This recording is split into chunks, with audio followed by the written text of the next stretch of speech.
Ni vile tu hawa wanawake wakati mwingine wanatuonea huruma tu. Lakini mwanaume ukiwa huna hela, yaani jinsi anapoonekana mtu kichaa ambaye anakuta makopo barabarani, ndio na mwanaume ambaye hana hela huwa anaonekana vile kwa wanawake.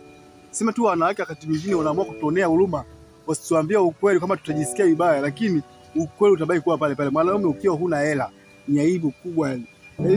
Ni aibu kubwa, sasa ni aibu ya taifa. Hivi tu wanawake wakati mwingine wanatuonea huruma, wanatuhurumia kulingana na matatizo yetu wanayokuwa nayo. Hawa watu bwana ni watu ambao wana huruma sana. Yaani huna hela na sura hauna.